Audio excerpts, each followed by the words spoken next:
Quase 5 mil crianças e adolescentes esperam por uma adoção e pouco mais de 35 mil pessoas estão aptas a adotar no Brasil. Os dados são do Sistema Nacional de Adoção e Acolhimento do Conselho Nacional de Justiça. No artigo 5º de hoje, vamos falar sobre os requisitos legais e o processo para adotar um filho. Antes, vamos ver o que diz a Constituição. O artigo 5º da Carta Magna diz que ninguém será obrigado a fazer ou deixar de fazer alguma coisa, senão em virtude de lei. E para falar sobre esse tema tão importante, eu recebo Karine Abrita, defensora pública do Distrito Federal, e Soraya Pereira, que é psicóloga clínica e social, presidente da ONG Aconchego e também membro da diretoria técnica da Associação Nacional dos Grupos de Apoio à Adoção. Muito obrigada pela presença de vocês aqui. Doutora Soraya, vou começar com uma pergunta clássica. É fácil adotar uma criança ou adolescente no Brasil? É fácil adotar, mas é difícil ser pai e mãe, né?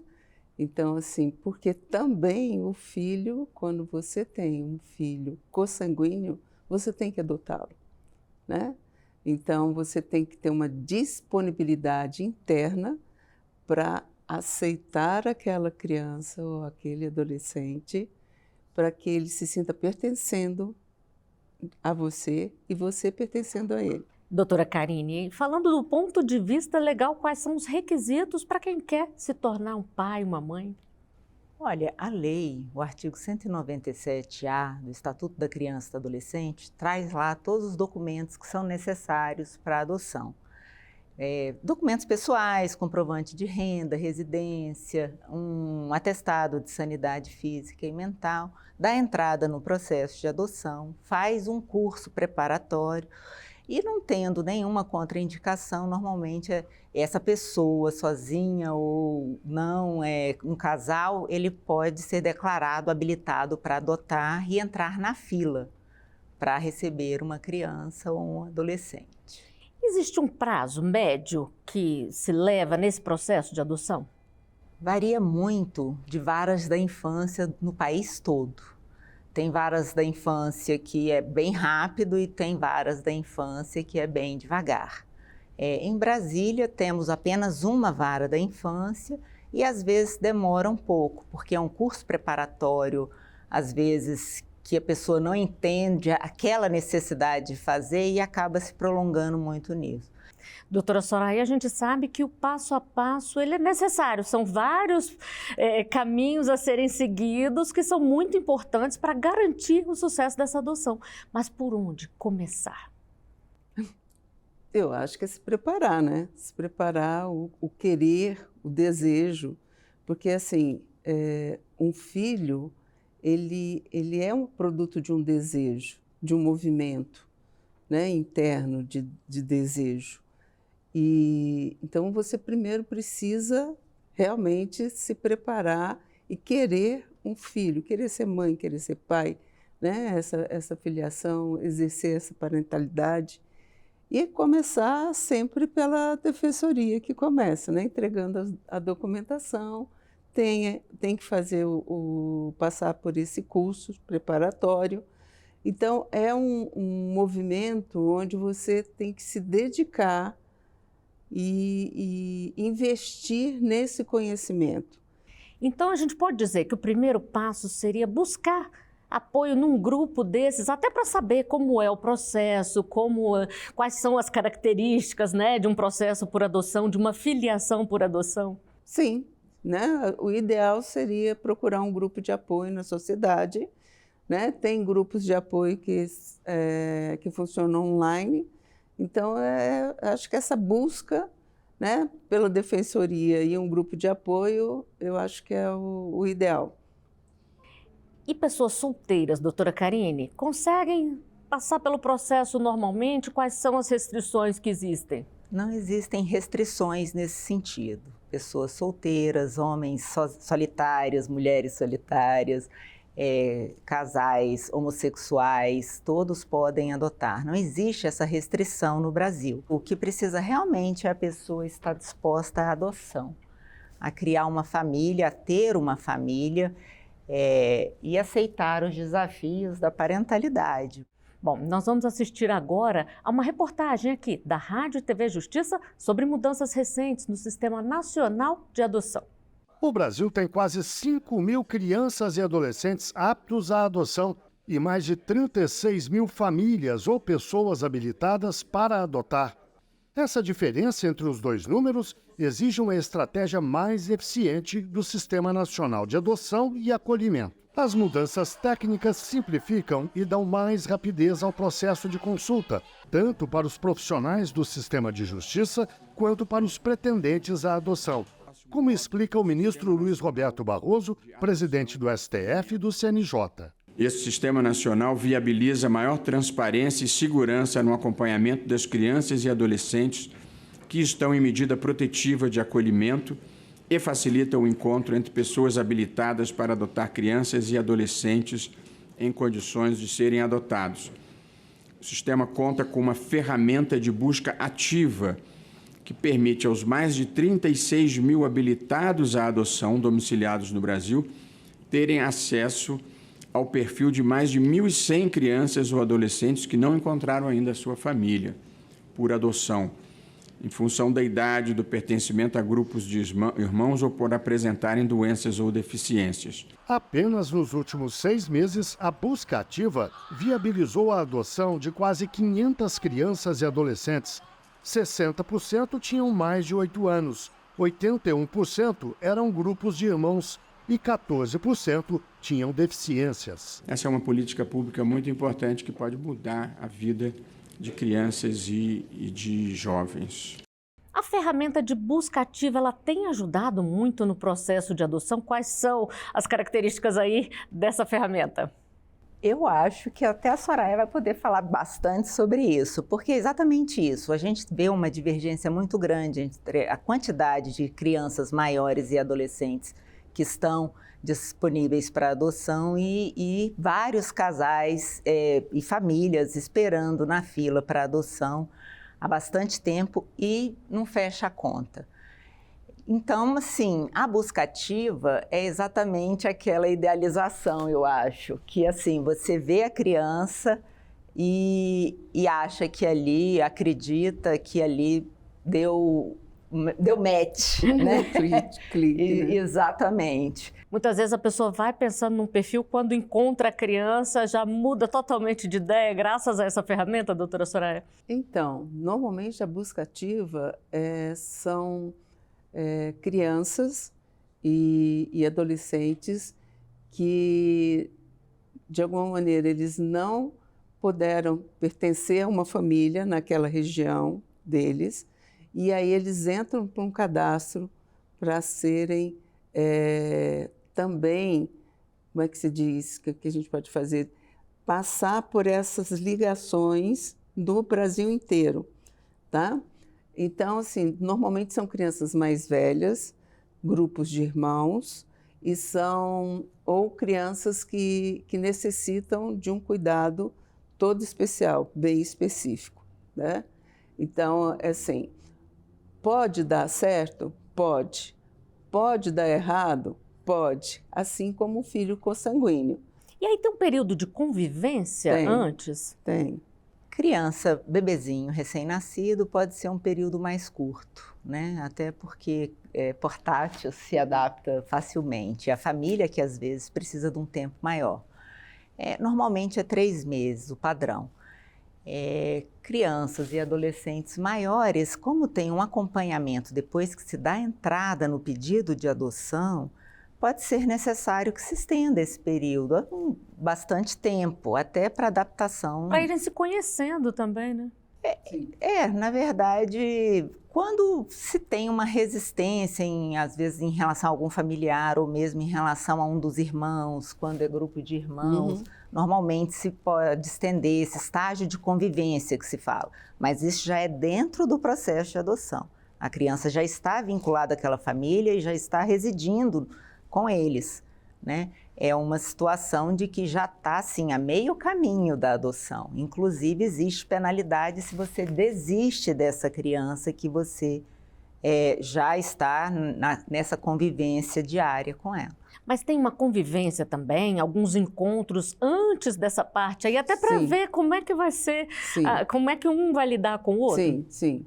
Né? Antes disso tem todo um acompanhamento, normalmente é o judiciário que faz isso, né? de fazer esse encontro. Toda adoção, a parte do encontro é com o judiciário, né?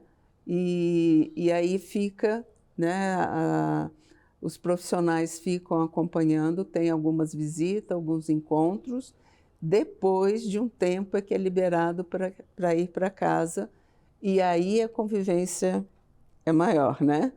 Hoje nós temos uma pergunta de telespectador sobre esse tema. Vamos conferir. Existe um perfil das crianças mais idealizadas para a adoção? Doutora Soraya. Sim, né?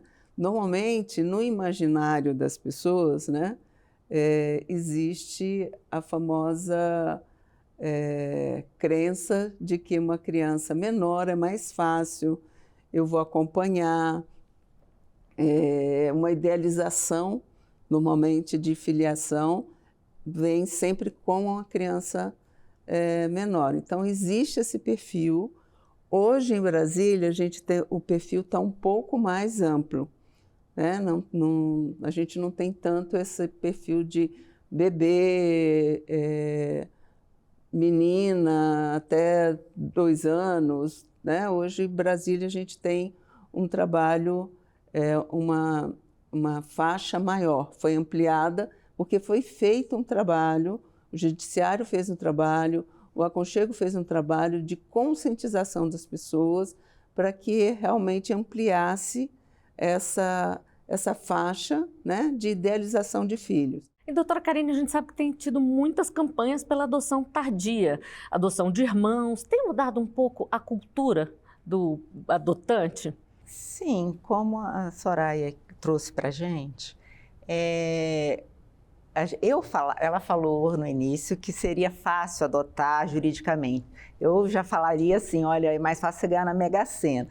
Porque realmente é uma lista de documentos que a lei exige grande, é um acompanhamento que se faz, que a pessoa tem que ter muita dedicação, muita paciência e entender que não é porque deu entrada na habilitação hoje que vai sair essa habilitação, igual a lei fala, em 120 dias, porque dificilmente vai sair nesse período, né? Agora, tem prioridade para habilitar quem deseja grupo de irmãos, crianças com algum tipo de deficiência, e isso tem aberto, e até mesmo os acompanhamentos prévios nesses grupos de apoio à adoção antes da habilitação, tem, assim, aberto a cabeça das pessoas para formar uma família não é só com bebezinho, né? Você forma com crianças, com adolescentes, da forma que você escolher. Bom, a gente vai fazer uma rápida pausa aqui na nossa conversa. O artigo 5º vai a um intervalo, a gente volta já.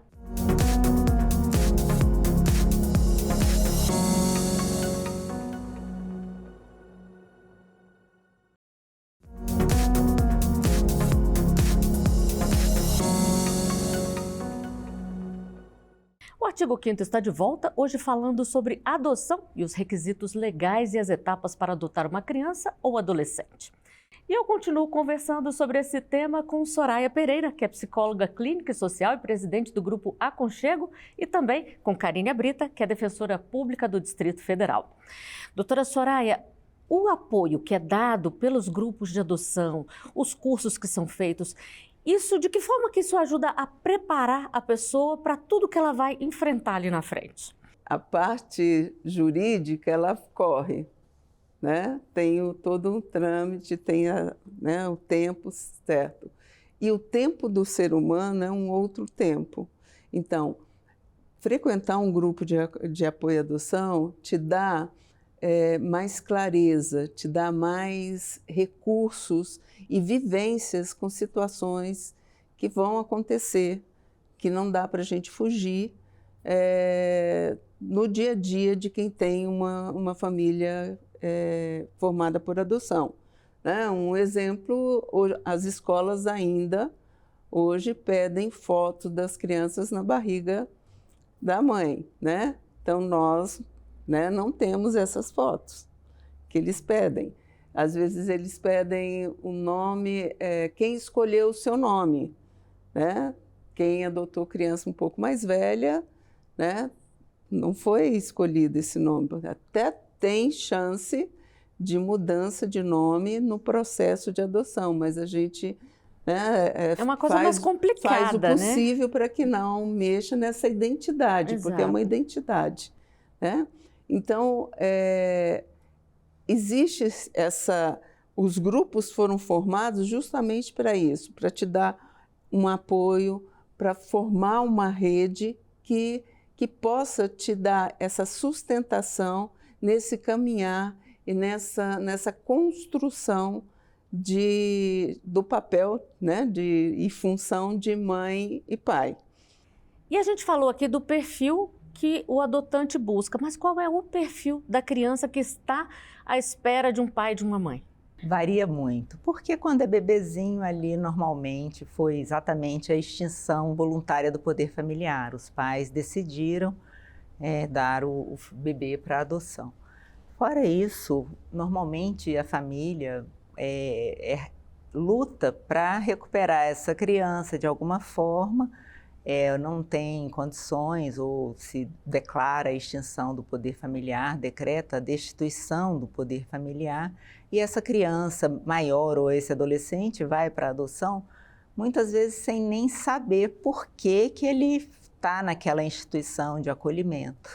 E assim, isso aí cria talvez nessa criança uma expectativa, às vezes até de voltar para a família de origem. Né? O que nem sempre é possível, ou porque a família não existe, ou porque a família não tem a mínima condição mesmo, né, de exercer essa parentalidade com responsabilidade, mas o imaginário de uma criança e um adolescente, né? Então, esse é o perfil, né? São crianças maiores, crianças com necessidades de um maior cuidado, são grupos de irmãos, e são crianças que já viveram muito tempo, né? Porque antes, bem antes, né, existia um gargalo que era assim, eu tinha um filho, eu não dava conta de ficar com esse filho, eu deixava numa instituição. Aí eu tinha um segundo filho, não dava conta, eu deixava na instituição. Tinha um terceiro filho, não dava conta, deixava na instituição. Depois disso, né, entrou a lei e falou, olha, não dá para ser desse jeito, né? Vamos arrumar essa bagunça. E então, assim, começou-se o estudo, então busca-se estruturar essa família. Nós temos realmente uma deficiência de políticas públicas, né? Então, hoje está assim, os profissionais que trabalham nas instituições de acolhimento, né, eles estão mais conscientes da importância de se dar esse suporte para a família, porque no ECA diz que, preferencialmente, essa criança tem que estar na sua família de origem.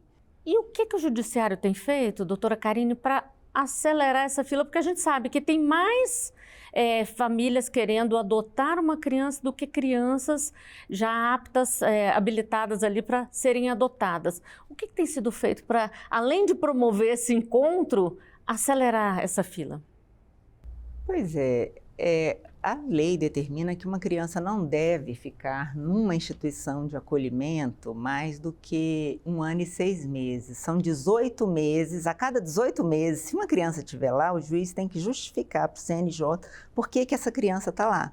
Mas um processo de destituição, ele tem que ser mais rápido ainda. Se já se esgotaram todas as possibilidades dessa criança ficar na família biológica, essa criança vai ser cadastrada para adoção. Os pais vão fazer a defesa se quiserem, vão talvez até quando forem proibidos de visitar a criança no abrigo, tomar outras providências para recuperar essa criança, mas o ideal é que uma criança que esteja no abrigo tenha a situação dela definida dentro desse período de 1 ano e 6 meses. Se não for definida, normalmente assim, ou ela retorna para alguém, para algum familiar, ou para os pais, ou para algum familiar, ou ela é cadastrada realmente para adoção. A criança pequena, ela é ouvida pela equipe técnica das instituições de acolhimento. E nem sempre a vontade dela é muito considerada. Então, muitas vezes a adoção pode não dar certo também, porque a criança não queria ser adotada, ela queria, às vezes, voltar para a família de origem. Agora, a doutora Karine falou aqui, doutora Soraya, da questão da adoção às vezes não dá certo. Uma família, como a senhora disse, tem que pensar muito bem antes, porque adotar uma criança e depois não dar certo, acontece o caso de devolver, isso é extremamente prejudicial para a criança e para o adolescente, né? Quando não dá certo, realmente é outro trauma, né? Porque é assim, e normalmente a criança acha que o problema é dela e muitas vezes está no adulto. Então a gente tem que estar atento que muitas vezes essa criança ela vai se sentir culpada, dali para frente vai ser difícil, ela está aberta para acreditar, porque ela já foi tem ferida uma vez, está sendo uma segunda vez. Já é vez, difícil, né? Ela acreditar no adulto. Então, a gente tem que tomar cuidado, tá? Então, essa devolução, a gente tem que fazer o possível para que isso não aconteça, né? Porque é muito traumatizante para uma criança, mas acontece. E aqui em Brasília está se pegando firme nessas devoluções, com uma penalidade, porque você tem que investir realmente na construção do vínculo. Você tem tempo, você é o adulto. Bom, e vamos a mais uma pergunta de telespectador. É possível adotar uma criança fora do Cadastro Nacional de Adoção? Doutora Karine?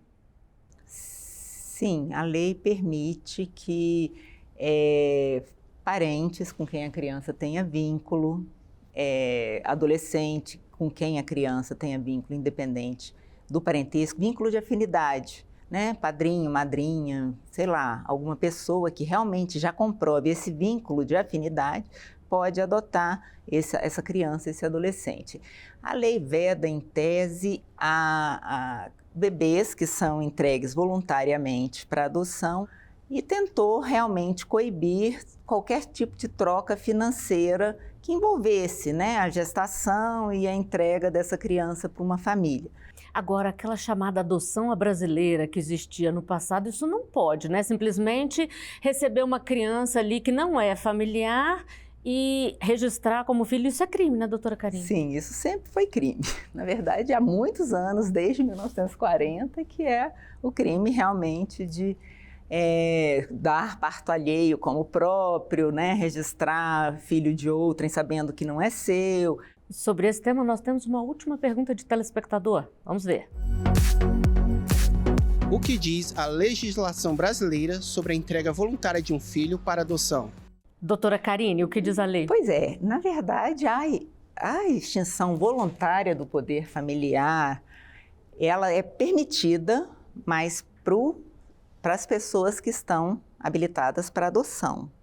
Mas ela pode entregar o filho para adoção sem nenhum problema. Sem, né, tem direito inclusive ao sigilo do nascimento, se ela não tiver disponibilizado isso para ninguém da família. Se ela quiser dar o filho para adoção, em vez de deixar com a avó, com o tio para criar, ela tem esse direito de dar esse bebê para adoção. E vai ser rápido essa adoção. O bebê não vai ficar muito tempo numa instituição de acolhimento. Ninguém precisa, hoje em dia, abandonar o filho. E, doutora Soraya, é feito também um acompanhamento psicológico ali? É importante isso depois da adoção consumada para poder ajudar no restante do caminho? Sim, né? Em Brasília o Aconchego faz esse trabalho e justamente para essa troca, né? Esse apoio, essa cumplicidade do dia a dia, do pertencimento e da história de vida, né? São situações muito parecidas que as pessoas vivem e quando você conta a sua história, eu posso pegar um pouquinho dessa história e dar uma reformulada para que essa história também possa me ajudar. Então, é essa a proposta dos grupos. E aí tem um outro, porém, também em Brasília, né? Que é assim, existem as instituições em Brasília, onde as crianças vão, e existe em Brasília a família acolhedora. Então, às vezes a criança, principalmente a primeira infância, em vez dela ir para uma instituição, ela vai para essa família acolhedora até que o processo dela seja resolvido, se ela volta para a família de origem ou se ela vai para adoção. Bom, a gente teria muito mais a conversar, mas infelizmente o nosso tempo chegou ao final. Doutora Soraya, doutora Karine, muito obrigada pela entrevista aqui. Obrigada. Eu agradeço também a sua companhia. Você pode rever os programas nas nossas redes sociais. Você encontra a gente pelo @Rádio e TV Justiça. Também estamos no YouTube, Twitter, Instagram e Spotify. Até o próximo Artigo 5º. Tchau!